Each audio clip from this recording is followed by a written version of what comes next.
আসসালামু আলাইকুম। তো আমি আজকে কি রান্না করব তাই দেখাবো। এখানে আছে পটল, এখানে আছে মিষ্টি কুমড়া। ঠিক আছে, আমরা আগে এটাকে কেটে নিই।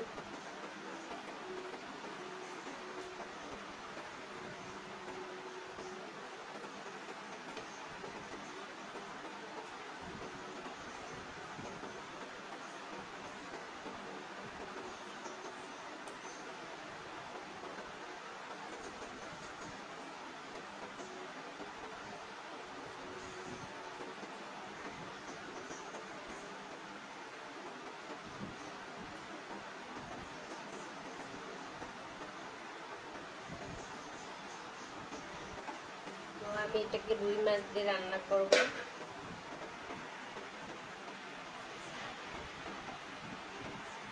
মাছ এই যে এটাকে ভেজে নেব।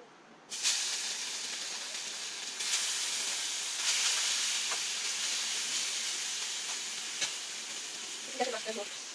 এই যে মাছটা ভেজে রাখতে হবে। এখন পটলগুলো কেটে নিই।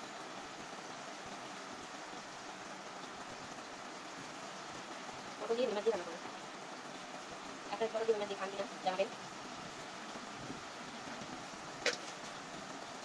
আমার কাছে এখন কাজ রান্না বান্না এগুলো ছাড়া কোনো কিছু ভালো লাগে না, কারণ মানুষের সাথে জিনিস বলবো কথা বলবো তার কোনো উপায় নেই। কারণ আজকে আপনি কথা বলবেন, কাউকে গাইড করে এসে আপনার সাথে ঝগড়া করবে, বা আপনি ঝগড়া করতে না চাইলেও আপনার সাথে ঝগড়া করবে। তাই আমি মনে করি নিজের সংসারের কাজ নিয়ে স্বামী সন্তানকে শুধু ভালোবাসা উচিত এবং তাদেরকে সময় দেওয়া উচিত এবং প্রচুর পরিমাণে সংসারের কাজ করা উচিত। এতে মন ভালো থাকবে, শরীর ভালো থাকবে, সব ভালো থাকবে। আর পাড়া প্রতিবেশীর সাথে বেশি নামে সেই ভালো জীবন অনেক বেশি দেখেছি। আপনি ভালো চাইবেন তারা আপনি কখনো ভালো চাইবেন, আপনি ভালো বলবেন তারা তারা বলবে না বুঝতে গাইড করে এসে ঝগড়া করবে। তাই আমি একা থাকতে পছন্দ করি, আমি একাই কাজ করি আমার মতো করে, আমি লিস্ট নিয়ে যাই, তাদেরকে সময় দিই। এটাই কারণ তাদের সাথে যত বেশি কথা তত বেশি ঝগড়া, তারপরে আবার গাইড করে এসে ঝগড়া করবে, তাতে বরং একা থাকাই সেও। ঠিক আছে, নিজেকে নিজে বিনোদন দেওয়াই ভালো। এই যে আপনাদের সাথে কথা বলবো, আপনারা তো আর গাইড করে এসে ঝগড়া করবেন, আপনাদের সাথে কথা বলবো, আপনারা কমেন্টস করবেন, কমেন্টস দিব। এটাই এই দুটোই আমি বেছে নিচ্ছি। এবং আমি ব্যক্তিগত ভাবে মানুষের সাথে কথা বলতে গেছি, আমার ভালোই লাগে। কেউ আমার সাথে এই টাইপের কথা বলতে আসলে আমার বিরক্ত লাগে, কারণ মানুষের কাছ থেকে এত ঠকেছি, মানুষের কাছ থেকে এত কষ্ট পেয়েছি, মানুষকে দেখলে কেউ আমার সাথে ভালো কথা বলতে আসলে আমার গায়ে জ্বালা হয়। কারণ আমি তাকে অনেক ভালোবাসি, তারা আমাকে ভালোবাসে না, শুধু চাই গায়ে করে ঝগড়া করতে, হিংসা করে অনেক। তাই আমি কখনো না পারতে কাছে খারাপ দিয়ে দেয় না। এই জন্য আমি একা থাকি, একা কাজ করি, আমার মতো করে আমি থাকি, এটাই ভালো। তো আমি কথা বলে ফেললাম, যখন মাছ কেটেছে কি করবো, পেঁয়াজের এত দাম, আমরা তাই ইন্ডিয়ান পেঁয়াজ এনেছি। একটা থেকেই বলো, ইন্ডিয়ান হোক আর দেশি হোক, খেয়েছি মোটামুটি ভালোই ভালো। ওটাই করা দরকার নেই যে আমি বেশি খাই এত দাম পাবো বেশি টাকা, ওটাই করা দরকার কি? আমার যা আছে, আমার যেমন সামর্থ্য তেমনটাই চলা ভালো। আমার স্বামী যেমন আইনটা ওভাবেই চলা ভালো। একসময় ভেবেছিলাম ব্লগিং করলাম, তো ভাবলাম এই ভালো গাড়ি পাওয়া যাবে, তো আমাকে একটা খাওয়া যাবে না, সুতরাং বলবো বসে অনেক আপনি ঘুরতেছে যারা আমার ফোনে নিয়ে গিয়ে সব দিকে যাচ্ছে, আপনার সাথে তারপরে করতে আমি বলবো আপনি আসুন, নতুন নতুন ভিডিও করার দিন।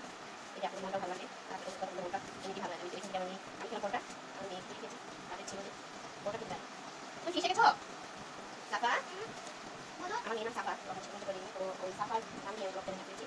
আর এটা আমি 2 মাস দিয়ে 2 মাস মাত্র কাটুন দিয়ে রান্না করবো।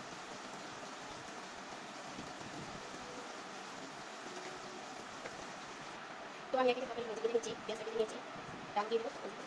তো আমি যে কথা বলতেছিলাম, দেখবেন যে আপনি কি আজকে যারা কষ্ট পেয়েছে সে তার মন বুঝবে না, তার আবার মানে স্বার্থে আঘাতের জন্য, তার প্রয়োজনের জন্য আপনার সাথে দেখা গেছে আবার সে নিজে পেঁয়াজের জন্য করতেছে।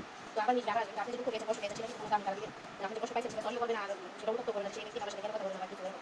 তো এইসব থেকে দূরে থাকবেন। কোনো প্রতিদিন যে বলে না আন্তরিকতা দেখুন, ওইসব লোকের থেকে অবশ্যই দূরে থাকবেন। আপনার কথা না বলে সেটাই বেটার, কারণ আমার দেখা গেছে যে ভালো কথা বললাম, তারপর আপনার বুঝলেন, আপনার বুঝলেন। তো আমার কথা যে এমন না, আমার কথা আমি যার সাথে বুঝবো তাকে মন প্রাণ থেকে মিশবো, তাকে খারাপ জানার বা ক্ষতি করার জন্য, কিন্তু তারপর আমি তাদের কাছে কষ্ট পাই বা আঘাত পাই, আঘাত দেয় আমাকে, আবার তাদের যখন দরকার আমাকে ইউজ করে। তো একটা মানুষ অবশ্যই আমি 10 দিন 11 দিন তার সাথে ঝগড়া অনেক কাজে কিছু আমি তাদের সাথে 11 দিন আর কোনো কথাই বলি না। কিন্তু পরবর্তীতে আমিও এরকম দেখে পরবর্তীতে তারা আমার সাথে মিশতে আসলে আমি মিশি, যে কোনো দেখা যাচ্ছে বিপদ হলো আমি মিশি।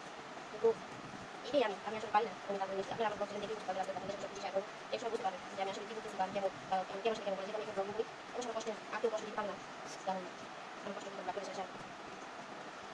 এগুলো বেশি কিছু আজকে আমি রুটি রান্না করতে কেটে দিয়েছিলাম কিছু দিন। তো আপনি শাকটা নুন খান, ডাল খান, যাই খান, কারণ প্রত্যেকটা না করে কেউ আমাকে সাহায্য করবে, খাওয়া বেশি না হয় আপনি দেখলাম রুটি ভাতা ওটা ওদিন করতে পারেন, নিজের করে না দেখেন কাজ করতে করা দরকার, কাজ আপনি করা দরকার নেই। যাই হোক, এটা আপনি কষ্ট, যাই হোক কষ্ট পাবেন না। আমার জীবনে অনেক মানুষের কাছে আপন মনে করবেন, পরিবেশ করে সবার কাছে কষ্ট পেয়েছি, কখনো আমাকে বুঝতে দিই না। আমার ভালো লাগে আমি শুনে আমি চুপ হয়ে যাই, ঝগড়া করে যাচ্ছি করে বুঝতেই দিই না, আমি চুপ হয়ে যাই, আমি তাদের সাথে কথা দিই প্রয়োজন হবে। কিন্তু তারপর কারণ করে আমি আবার চাপিয়ে দিই, সে যে কেউ করতে পারে, কিন্তু আমার বেলায় আমি কষ্ট নিয়ে যদি কষ্ট আসলে অবশ্যই শেয়ার করি, তখন এই করবেন। যাই হোক, তবুও আমি এখানে ভালো আছি।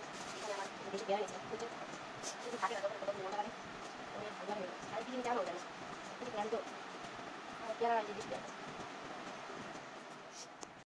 তো আমি